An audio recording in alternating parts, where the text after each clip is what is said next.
Hii ni moja ya ajali mbaya sana kiukweli, iliyoacha majonzi, huzuni na simanzi kwa Watanzania wengi, wasafiri na makondakta wa kike ambao wamekuwa wakipenda kazi ya kuhudumu ndani ya mabasi ya abiria.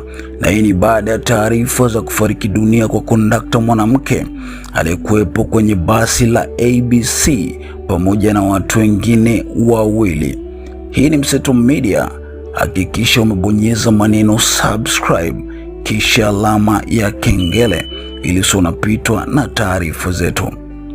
Hii ni taarifa kuhusu ajali ya basi la ABC na lori iliyotokea kule Mbeya, ambayo imesababisha vifo vya watu watatu na majeruhi, akiwemo kondakta mwanamke wa basi hilo.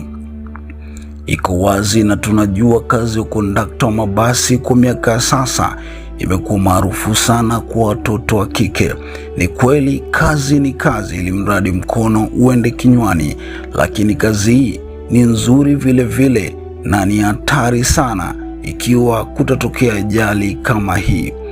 Taarifa iliyothibitishwa na jeshi la polisi Mbeya inasema mnamo Mei 30, 2026 asubuhi katika kijiji cha Mambi, kata ya Kongolo, tarafa Ilongo, wilaya Mbalali, mkoa wa Mbeya, katika barabara kuu ya Mbeya Njombe, gari yenye namba za usajili T115 DHE ikiwa na tela namba T150 DFU aina Volvo Tank mali ya kampuni ya Snelg ya jijini Dar es Salaam, ikiwa imebeba shehena ya mafuta aina diesel ikitokea Dar es Salaam kuelekea mkoa wa Songwe Tunduma, ikiendeshwa na dereva Mohamed Saif maarufu Maurin, umri miaka 60, mkazi wa Dar es Salaam.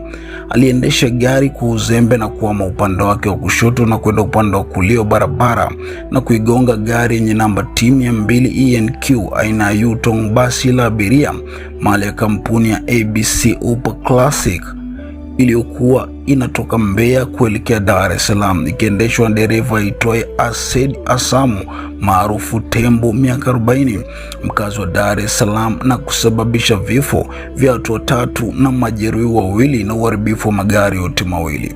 Waliofariki katika ajali hiyo ni Ased Asad maarufu Tembo, miaka 40, dereva wa basi; Leticia Bujabi, miaka 32, kondakta wa kike wa basi; na Mohamed Saifu maarufu Maurid, miaka 60, dereva wa lori.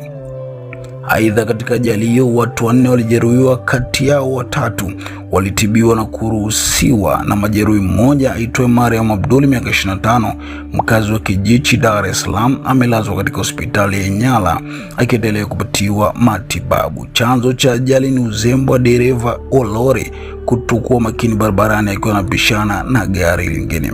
Jeshi la polisi mkoa wa Mbeya linatoa wito kwa madereva kwa makini wapo barabarani, ikiwa ni pamoja na kuendesha kwa kuzingatia sheria za barabarani ili kuepuka ajali. Mtazamaji wa Mseto Media, hiyo ndio taarifa iliyotokea, ambapo kaimu kamanda wa polisi mkoa wa Mbeya ameweza kuitoa, ambapo tunaona ajali hiyo imesababisha vifo vya watu watatu: dereva wa lori, dereva wa basi na kondakta wa basi.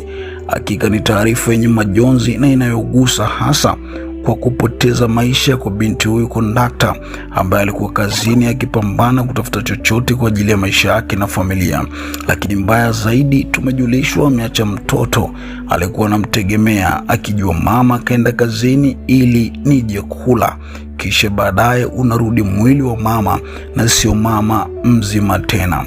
Sisi tunasema lazue pema peponi wote waliofariki na majeruhi wapone haraka. Hii ni Mseto Media, baki na sisi kwa taarifa zaidi. Hakikisha umesubscribe, comment, like na kushare. Mseto Media, we connect everywhere.